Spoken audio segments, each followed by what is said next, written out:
O dono da rede Ultrafarma e um diretor da Fast Shop foram alvos de uma operação do Ministério Público de São Paulo que envolvia auditores fiscais tributários. Eu já vou acionar muito em breve o nosso repórter David de Tarso, minha dupla David de Tarso sempre aqui no palco do Morning Show, mas hoje em missão fora, cobrindo essas apurações todas. Já podemos acionar então, minha diretora Helena? Enquanto a gente já conecta com o David, eu vou acionar o David de Tarso para trazer o panorama aqui do que se trata essa operação, os valores envolvidos e realmente o ponto central, o ponto fulcral aqui, qual é? Muito bom dia, Marinho. Essa é uma apuração, né, que o David vai trazer todos os detalhes, mas que diz respeito a uma investigação a respeito de créditos tributários. Crédito tributário é quando a empresa tem algum tipo de compensação a fazer na relação com o governo na hora de pagar impostos, né? E aí, segundo o Ministério Público investiga, teria havido algum esquema com o auditor fiscal para facilitar o pagamento de créditos tributários indevidos e os volumes são vultuosos. O próprio auditor estaria envolvido em outros esquemas numa soma de dinheiro que ultrapassa o R$1 bilhão desde 2021, né? 2021, que exatamente. Não apenas com essa empresa, mas com outras também. O David daqui a pouco vai nos trazer todos os detalhes. Só para ficar claro aqui, né, essa investigação que em torno da Operação Ícaro, pessoal, claro, Ícaro foi aquela entidade da mitologia grega, conhecido por ter realmente alçado um voo ali muito precipitado, precoce, rumo ao Sol, achando que ia conquistar o mundo. Chegando ao Sol, derreteu e acabou esfacelando. Então não deixa de ser sempre essa criatividade dos nomes, tem sempre um simbolismo por trás na escolha dessas operações, mas está claro, aí foi um servidor público utilizando ali fraudes contábeis tributárias para de alguma forma reduzir as dívidas tributárias dessas empresas e ganhando uma bela de uma propina numa empresa de fachada em nome da mãe dele, para poder seguir perpetrando desde 2021 mais de R$1 bilhão. Não é pouca coisa. Aninha Beatriz, existe um comentário? Não, André, você sabe que, bom dia em primeiro lugar, bom dia para a nossa audiência. Existem advogados que são especializados em fazer a intermediação dessas negociações de créditos tributários. Isso virou um grande negócio e pelo vulto dos valores, por tamanha significância, isso acaba girando muito dinheiro. E aí, infelizmente, a gente fica suscetível sempre a quem tem aquele contato, ou a quem tem aquele know-how, e que acaba se beneficiando. E quando a gente vê, são cifras como essa de bilhões. Claro que os investigados podem responder pelos crimes de corrupção passiva e ativa, organização criminosa e lavagem de dinheiro, mas ninguém melhor que a minha dupla David de Tarso, agora sim, entrando ao vivaço aqui no Morning Show, com todos os detalhes. Tudo bem, David? Obrigado pela presença. Aonde exatamente foram localizados pela manhã, assim que a Operação Ícaro foi deflagrada, o Sidney Oliveira e o próprio Mário Otávio Gomes, que é o executivo da Fast Shop, né? Pelo visto detido num apartamento dele na Zona Norte. E o Sidney Oliveira, traz pra gente aqui o panorama completo, por favor. Bom, Marinho, muito bom dia a você, a toda a bancada no Morning Show. Tô com um pouquinho de dificuldade de ouvir o seu retorno, mas vamos lá, as informações que são fundamentais, né, pra gente entender então todo esse contexto. As investigações elas foram conduzidas tanto pelo Ministério Público do Estado de São Paulo, como também com o apoio do Serviço de Inteligência da Polícia Militar, para justamente identificar como que esses desvios ocorriam. E segundo as investigações, o dono da Ultrafarma, Sidney Oliveira, além também do executivo da Fast Shop, como vocês bem trouxeram, além de um outro empresário de uma outra empresa, eles pagavam propinas, segundo as investigações, para auditores fiscais e dessa maneira eles eram livres de alguns impostos, deixavam de contribuir com alguns impostos. E um dos auditores, de acordo com as investigações, chegou a receber R$1 bilhão. Pelo menos isso é o que apontam essas apurações feitas pelo Ministério Público de São Paulo. Agora, claro que os trabalhos vão continuar. Daqui a pouquinho, às 11 horas da manhã, será realizada uma coletiva de imprensa na sede do Ministério Público, que vai dar todos os detalhes sobre essa investigação. Mas pelo que eu pude apurar até com um dos promotores que conduziu esses trabalhos, as provas elas são contundentes, né, sobre esses desvios, porque esse auditor que teria recebido R$1 bilhão, ele abriu uma empresa em nome da mãe dele e dessa forma ele atuava também para a lavagem desse dinheiro, como supostamente estaria enriquecendo então a mãe, né, com essa empresa que seria idônea. Mas claro que tudo isso ainda precisa ser comprovado, a justiça ainda vai avaliar, mas o que a gente tem de informação é justamente isso, Marinho. Que fique claro, Sidney Oliveira, como vocês sabem, com certeza, enfim, é uma figura mais do que popular, aí do varejo popular, vendendo remédios genéricos a preços baixos, fundou a Ultrafarma em 2000, com certeza vocês já viram alguma ação de marketing dele nos últimos anos, mas de qualquer forma que a Operação Ícaro cumpra o seu curso e só reconhecer aqui que o trabalho foi conduzido pelo GEDEC, que é o Grupo Especial de Combate aos Crimes Econômicos do Ministério Público de São Paulo. Virando a página aqui, até porque as páginas policiais estão agitadas nessa manhã, até porque nessa terça, pessoal, integrantes de uma quadrilha suspeita de roubar condomínios em bairros nobres em São Paulo foram presos. Mais um capítulo dessa saga insana que a gente vem repercutindo, do Itaim Paulista, na Zona Leste, até o Itaim Bibi, no coração da zona nobre, da área nobre de São Paulo. E a estratégia, nesse caso específico, envolvia placas de carro clonadas, pessoal, e até controles remotos dos portões das garagens também clonados. É por aí, David Tasso, conta pra gente aqui qual foi o modus operandi dessa quadrilha que ainda bem acabou caindo. É justamente isso, Marinho. Como você bem trouxe a informação, um dos carros que a quadrilha utilizava é esse daqui que foi apreendido pela polícia. Então, como eles faziam? Eles clonavam as placas de veículos similares aos dos donos dos imóveis desses condomínios, entravam nesses locais, claro, faziam refém as pessoas e depois fazia com que também os outros integrantes da quadrilha pudessem adentrar aos imóveis. As investigações elas começaram no dia 13 de maio, quando houve um assalto a um condomínio de luxo aqui na região central da capital paulista, na região de Santa Cecília, e pelo menos esses 6 imóveis então foram alvos dos bandidos. Eles levaram diversos objetos, joias, dinheiro, celulares. Eles facilitavam a entrada dessas pessoas e atuavam até mesmo, de acordo com as investigações que eu estava apurando ali ainda há pouco, até com a participação de um manobrista de uma academia, porque normalmente a pessoa chega na academia, deixa a chave do veículo com o manobrista e o manobrista então teria clonado os controles dos portões onde essa quadrilha atuou. Estão sendo cumpridos nesta manhã 17 mandados de prisão e outros 51 de busca e apreensão em diferentes imóveis, não só aqui da capital paulista, mas como também Diadema, Osasco, Cotia e outras cidades. Então essa quadrilha, de acordo com as investigações, tem ligação com o PCC, o primeiro comando da capital, e atuava justamente dessa forma, com veículos clonados, depois eles entravam nesses imóveis. E uma questão também que a gente pôde apurar aqui em loco, onde estão sendo realizados os trabalhos no Cerco, que é a delegacia responsável ao combate ao crime organizado, é que eles alteravam até mesmo as digitais, usavam uma espécie de película de silicone nas digitais, tudo para atrapalhar a investigação da polícia. E nesse caso do dia 13 de maio em Santa Cecília, nesse condomínio, eles um dia antes, no dia anterior, 3 indivíduos foram até lá, cortaram o sinal de internet para dificultar também a transmissão das imagens para o monitoramento. Então, era uma quadrilha muito sofisticada. Até o momento, 16 pessoas já estão detidas aqui nessa delegacia e os trabalhos, claro, vão continuar para identificar mais integrantes. Mas as investigações, então, identificaram justamente isso. A gente vê muitas viaturas por aqui, grande movimentação também no trabalho da imprensa, onde esses trabalhos estão sendo conduzidos, claro, porque é uma quadrilha que atuava com muita sofisticação e dessa maneira fazia diversas vítimas, não só aqui em São Paulo e também em outros municípios. Eu vou voltar para o estúdio, mas já está chegando uma outra equipe por aqui, Marinho, para apurar essa situação, porque às 11 horas da manhã também será realizada uma coletiva de imprensa. Então a gente tem 2 coletivas de imprensa ao longo do Morning Show aí para a gente, claro, seguir acompanhando.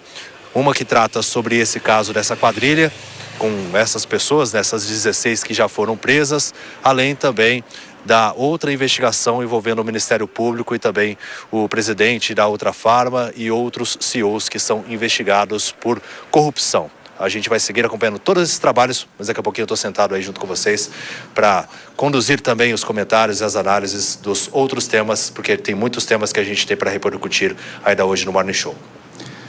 Tem que exaltar mesmo o trabalho, porque é de uma sofisticação e requer uma paciência, assim, sobre-humana para realmente conseguir desbaratar isso e revelar cada componente dessa arquitetura criminosa toda. É impressionante. A gente agradece a tua presença, David, e já aguarda fisicamente aqui presente em breve. Obrigado. Jota, eu vou contigo aqui, até porque não deixa de ser, enfim, simbólico. O nome da operação foi Operação Shalom. Operação essa que começaram as investigações em torno de 13 de maio desse ano, no bairro de Santa Cecília, notório por ter uma grande e vibrante comunidade judaica, né? Então, agora, fique claro aqui, não se limitou apenas à Grande São Paulo, são outros 5 municípios ali no entorno da Grande São Paulo, melhor dizendo, e que foram o palco desses mais de 17 mandados de busca e apreensão. Bom dia, André. Bom dia a todos. Infelizmente, né, André, sempre quando a gente fala de segurança pública, a gente vê que o assunto ele passa a ser uma discussão de planejamento urbano. Né? A gente passa a discutir uma ocupação de território por parte de facções criminosas que cada vez mais vem acuando os brasileiros, cada vez mais vem reduzindo o espaço das pessoas de bem, das pessoas que cumprem as leis, para que a gente tenha que cada vez mais ceder os nossos espaços para que eles possam ocupar. Infelizmente, hoje, falar sobre um território de segurança pública, falar sobre um território de tranquilidade, do direito de ir e vir, passou a ser luxo. A gente não trata mais como um direito básico. Antes eu lembro que nós falávamos sobre bairros, né? Vamos cuidar sobre os bairros onde nós moramos, vamos evitar zonas que ocorrem grandes crimes, zonas que ocorrem grandes furtos. Cada vez mais depois, não, vamos para as áreas mais fechadas, vamos para prédios, vamos para condomínios. Daí os próprios prédios agora passam com roupa de iFood, passam com roupas de entregadores, acabam assustando as pessoas. Daqui a pouco eles estão dentro do nosso apartamento. É o próximo passo, tomando um café. E o pior, essas quadrilhas não estão arrombando, não estão invadindo ali na marra, na força. Eles estão basicamente simulando o morador diante dos controles antigos que se tornaram verdadeiras portas giratórias para o crime. Então o criminoso não precisa arrombar, ele basicamente simula o morador.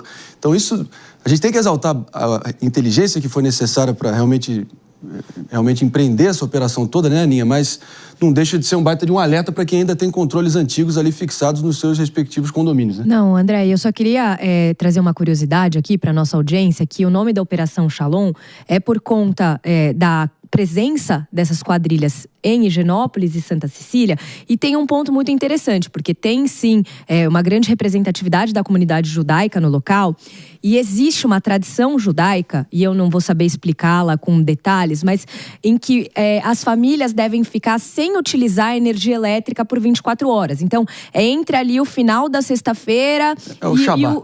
Isso, exatamente, o Shabá, o começo da noite de sábado. O que essas gangues faziam?